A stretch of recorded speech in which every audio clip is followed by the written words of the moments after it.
आज आप लोग हमारा जन्म दिवस मना रहे हैं। ये एक बड़ी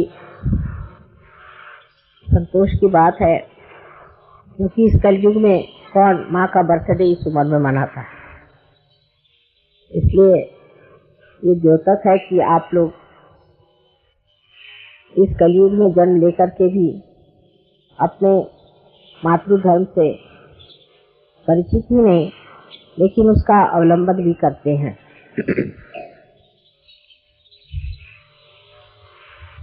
इस उम्र में तो जन्मदिन मनाना माने एक एक साल घटता ही जा रहा है, और बहुत से काम करने के बचे हुए हैं। बहुत से अभी कार्य मुझे दिखाई दे रहे हैं जो कि अधूरे से है, उन पर मेहनत करनी होगी, ध्यान देना पड़ेगा, तभी वो पूरी तरह से आएंगे।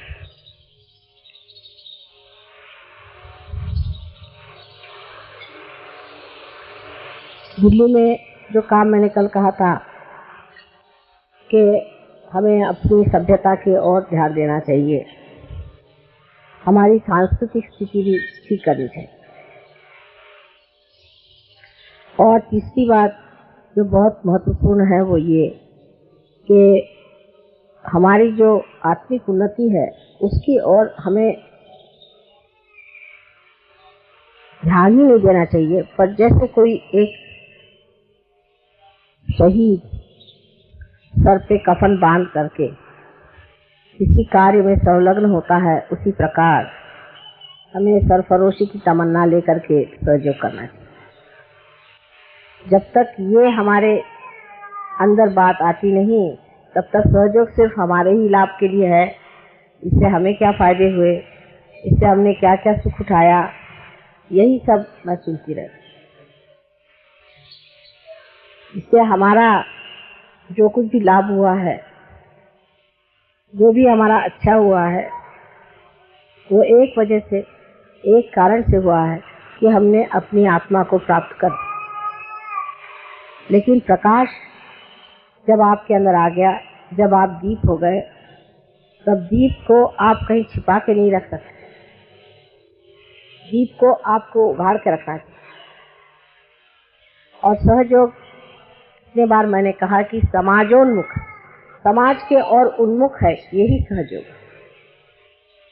जो प्रकाश फैलता नहीं, ऐसे प्रकाश का कोई भी उपयोग नहीं। तो हर सहयोगी को सोचना चाहिए कि मैंने कौन से दायरे में, कौन से अंदाज से सहयोग फैलाया। पहले तो अपने व्यक्तित्व में विशेषता आ जाए, और उस विशेषता को पाने पर मैंने कितने व्यक्तियों को चमत्कृत किया। आज कोई सा भी आप कार्य हाथ में ले लीजिए किसी भी देश में, तो पहला सवाल उठता है कि यहाँ की मानव की स्थिति क्या है, इनमें कौन से दोष है, इनकी कौन सी कंडीशनिंग है, इनके अंदर कितना अहंकार है, उसका मापदंड देखा जाता है। और फिर सोचते हैं कि ये कार्य होगा या नहीं। सबसे बड़ा प्रश्न है मानव। मानव की संख्या कितनी भी बड़ी हो, लेकिन अगर उसकी स्थिति ठीक न हो तो कोई सा भी कार्य संपन्न ठीक से हो नहीं सकता। यही सबसे बड़ा कार्य सहयोग ने किया है, इसने मानव में मनवंतर कर दिया, मानव में इतना अंतर ला दिया, उसने इतनी विशेष प्रगति कर दी। आज सहयोगी एक ईमानदार, सच्चे, मेहनती ऐसे लोग तैयार हुए हैं जो इस देश में बहुत ही दुर्लभ है।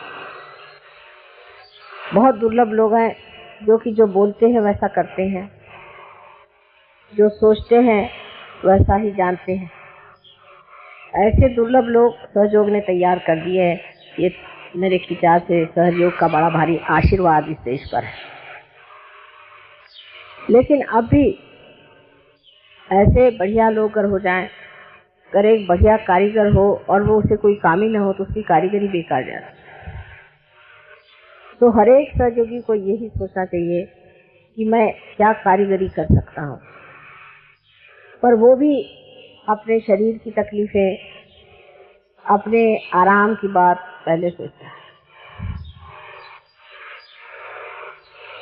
नहीं तो ये सोचता है कि किस तरह से मैं, इससे कुछ रुपया लग जाएगा या थोड़ा बहुत कुछ खर्चा हो जाएगा, तो ये कैसे।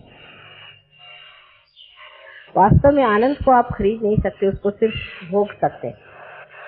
लेकिन जिस चीज को हम प्राप्त करते हैं, जिसको हम लेते हैं, अपनाते हैं, अपने अंदर उसका सुख उठाते हैं, वो चीज और है और सहयोग चीज और है। इसमें जो आनंद मिलता है वो सिर्फ बांटने से ही मिलता है और कोई तरीका इसका नहीं। उसके लिए हो सकता है कि आपको थोड़ी बहुत तकलीफें उठानी पड़ेंगी, थोड़ी बहुत परेशानियां उठानी पड़ेंगी, पर वो तकलीफ बिल्कुल नहीं रह जाती, क्योंकि आत्मा का सुख मिलता है। शरीर के सुख की और आप नहीं देखते। आप अपने को आजमा कर देखिए कि जब आप अपने आत्मा को प्राप्त होते हैं और आत्मा का प्रकाश जब आप दूसरों को देते हैं, तो शरीर का सुख आपको महसूस ही नहीं होता। आपको तो आत्मा ही का आनंद इतना ज्यादा मिलता है कि आप उस आत्मा के आनंद में पूरी तरह से डूब जाते हैं। आत्मन्नेव आत्मनः तुष्टः, आत्मा से ही आत्मा तुष्ट हो जाता है, उसको और कोई संतोष की जरूरत पड़ती है, और कोई चीज में वो खोजता ही नहीं। इतनी उसमें तृप्ति हो जाती है, जिसको कि कहते हैं कि वो अमृत पान कर ले, और अमृत पीने के बाद और कोई चीज पीने की जरूरत नहीं रह जाती। ये स्थिति जब आपकी आ जाए, तब मानना चाहिए कि आप सहयोगी हो गए, नहीं तो आप अधूरे हैं। अब आप जानते हैं कि हमारी तो उम्र काफी हो गई और लगातार 14 वर्ष से हमने मेहनत की है, पूरा तब पूरा होने हो गया कहना चाहिए। लेकिन ज्यादा 12 साल की मेहनत बहुत ज्यादा नहीं, और इसके बाद भी 12 साल और मेहनत करनी पड़ेगी ऐसा लगता है। लेकिन आप लोग कितनी मेहनत कर रहे हैं वो देखना चाहिए। कोई ना कोई बहाने जरूर आपका मन ढूंढेगा कि ये नहीं हो सकता, इसमें मेरी फैमिली है, मेरे बच्चे हैं, मेरा घर है, मेरा ये है, मेरा वो है। लेकिन सब चीज से परे जो आनंद की सृष्टि है, उसको अगर पाना है तो आपको जान लेना चाहिए कि उस आत्मा की जो इच्छा है उसे पूरी करें। जब तक आप आत्मा की इच्छा को पूरी नहीं करिएगा, आपकी बाकी सब इच्छाएं वैसी बनी रहेंगी, आपके सारे कार्य वैसे जमे रहेंगे, कुछ नहीं घटित होने का, क्षेम घटित हो नहीं सकता योग जब तक पूरी तरह से नहीं होगा। लेकिन जैसे ही आपने योग को प्राप्त कर लिया और योग में आप स्थित हो गए, देखिए आपके सारे प्रश्न एकदम से अपने ही आप हल हो जाते हैं। आप लोगों के हुए हैं ना प्रश्न हल की नहीं, सबके हुए हैं। तब फिर आगे बढ़ के देखिए कि जो हम सोचते हैं हमारे लिए प्रश्न है, जो हम सोचते हैं हमारे लिए बड़ी मुश्किलें हैं, आप ये सिर्फ सोच कर देखिए कि नहीं, हम सहयोग के कार्य में संलग्न हैं और परमात्मा हमको देखने वाले हैं। आप देख लीजिएगा कि आपके सारे ही प्रश्न एक साथ साफ हो जाए। एक बार आपको मैंने बताया था कि कुंडलिनी जो है वो कारण और परिणाम से परे, कॉज और इफेक्ट से परे रहती है। और जब आप कुंडलिनी में जागरूक हो जाते हैं तो उसका कारण भी मिट जाता है और परिणाम मिट ही जाएगा। जब कॉज मिट गया तो उसका इफेक्ट मिट ही जाएगा। आपको इसके दर्शन होते हैं, काफी आप जानते हैं कि ये बात होती रहती है और घटित हो रही है। जो कभी भी हम सोचते नहीं थे, ऐसी चीजें हमें मिल गई, ये हमने प्राप्त कर लिया, इतना हमें सुख मिल गया, सब कुछ हमने पा लिया सहयोग में।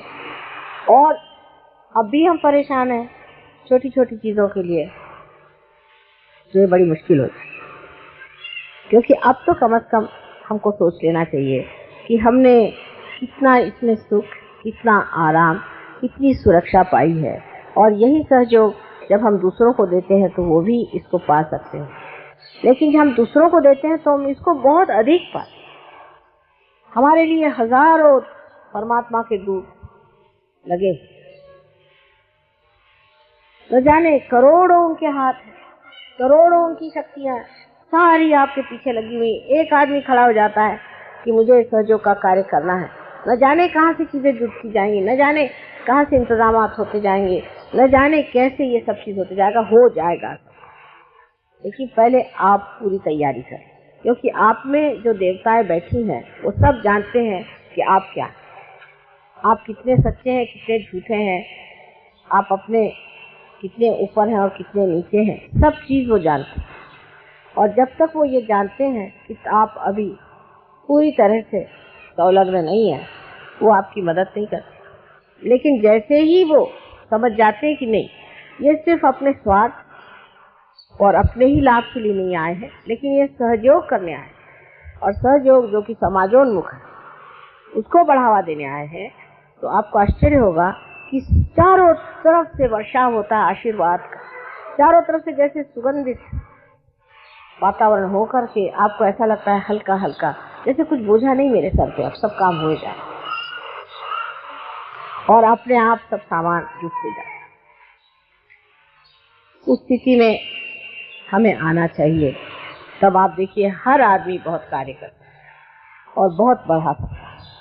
मैं जानती हूँ कि अभी दिल्ली में काफ़ी मेहनत हम लोगों को व्यक्तिगत भी करनी है, और फिर उसके बाद सामूहिक, और हो सकता है कि आप लोग सब अपने पड़ोसी रिश्तेदार सबसे इसकी बात कर सकते हैं, सबको बुला सकते हैं और कह सकते हैं।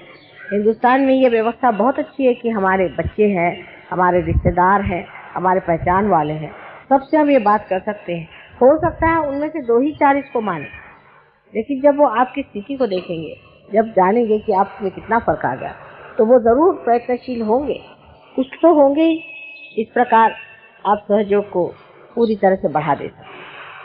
हर इंसान, वो चाहे स्त्री हो, पुरुष हो, बच्चे हो, हर इंसान जब इस प्रकाश को प्राप्त करता है तो उसका अधिकार है कि वो योग में स्थित हो, लेकिन उसका कर्तव्य है कि वो योग प्रदान करे। आपके पास शक्ति है, आपके पास सब कुछ है, और तब भी अगर आपने योग प्रदान नहीं किया तो ये कहाँ तक इसकी संगत होगा, मैं नहीं कह सकती।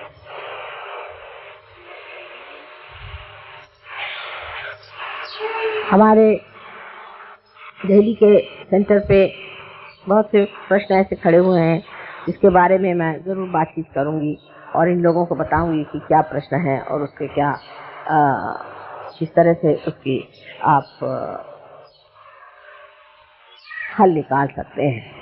वो मुश्किल काम नहीं, लेकिन जो हम मन से सोचते हैं, विचारते हैं, और जिस तर्कों को हम करके किसी एक इरादे पे पहुंच भी जाते हैं, तो भी हम जब तक पूरी तरह से अपने में हमसा चक्र को जीत न ले, माने हमारे अंदर डिस्कशन जब तक ना आ जाए, जब तक हमें अंदर ये सुबुद्धि ना आ जाए, जब तक हमारे अंदर पूरी तरह से कोई चीज़ अच्छी है या बुरी है, कोई चीज़ सहयोग के लिए लाभदायक है या नहीं है, ये समझने की सूक्ष्म बुद्धि हमारे अंदर जब तक नहीं आ जाए, समझ ना आ जाए, तब तक सहयोग आपने पाया।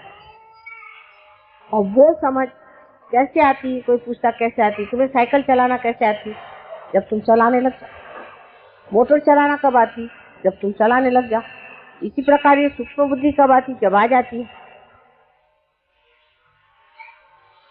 कैसे आती है? तो तटस्थता से आप साक्षी स्वरूप होकर हर एक चीज को देखना शुरू कर दें, ध्यान करें और अपना समय ज्यादा सहयोग के विचार में बिताएं, तो आ जाएगी। लेकिन कब आएगी, कैसे आएगी, ये तो जब होगा तभी होगा, और इसलिए वो चीज़ अभी तक हमारे अंदर अगर नहीं आई है तो हमें उस तो और अग्रसर होना चाहिए। इसलिए मैंने कहा कि अब ज़रा कोशिश जोरों में करें, बहुत जोरों में कोशिश करनी चाहिए। मैंने इनसे कहा था कि पूजा में बहुत ही ऐसे लोगों को बुलाइए कि जो वास्तव में कुछ पा चुके हैं, और उसे ठहर जाए। अब उन जिन्होंने भेजा उन्होंने क्या समझे, बच्चा ही है। जो कोई पा सकता है उसको देना आपका परम कर्तव्य। हर जन्मदिन के दिन आप कोई न कोई एक नया निश्चय करते हैं, और मेरी समझ में अब आ रहा है कि मुझे भी एक नया निश्चय कर लेना चाहिए। और नया निश्चय जो है कि वो हमने जो विश्व धर्म बनाया है, जो हमने विश्व धर्म की स्थापना की, जिसको हम मानते हैं, उसकी मर्यादाओं में जो नहीं रहता है उसे सहयोगी कहलाने का अधिकार नहीं। ऐसा मैंने सोचा है कि एक नया निश्चय हम लोग करें। जो इसकी मर्यादाओं में रहता है वही इस धर्म का पालन करने वाला हो सकता है। जो विश्व धर्म को मानता है वो अगर इसमें नहीं रहे तो उसको हम सहयोगी मानने को तैयार नहीं। जैसे कि कोई समझ लीजिए सहयोगी है और वो डावरी लेता है तो वो सहयोगी नहीं हो सकता। कोई है वो जाति पाति विचार रखता है, वो सहयोगी नहीं हो सकता। कोई ऊंच नीच विचार रखता है, वो सहयोगी नहीं हो सकता। तो आज मैंने यही निश्चय किया है कि आज से जो भी कोई इंसान अपने को सहयोगी कहलाएगा उसमें विश्व धर्म की पूरी कल्पना होनी चाहिए। इतना ही नहीं कि कल्पना में हो, लेकिन उसके आचरण और व्यवहार में अगर ये बात नहीं हो, समझ लीजिए किसी सहयोगी ने इस तरह की हरकत की तो उसको सहयोग में रहने का अधिकार नहीं है। उसको कहना चाहिए इसके लिए आप कोई प्रायश्चित करें और उस प्रायश्चित स्वरूप आप अपने को पहले ठीक करें और तभी आप सहयोग में आ सकते। ऐसे करने से संकीर्णता आ जाए, लोग कहें कि कम लोग होंगे, कोई हर्ज नहीं। भगवान के दरबार में भी बहुत कम जगह बची हुई, आपको पता नहीं है वहां कितने लोगों को आप घुसेड़िएगा, नर्क में भी जगह नहीं रह गई। तो कहीं बीच में ही लटका के लोगों को रखना पड़ेगा। इसलिए जो आधे अधूरे लोग हैं, जो कहीं के न रहे, ऐसे लोगों को सहयोग में नहीं आना। बेकार में परेशान करने से कोई फायदा नहीं।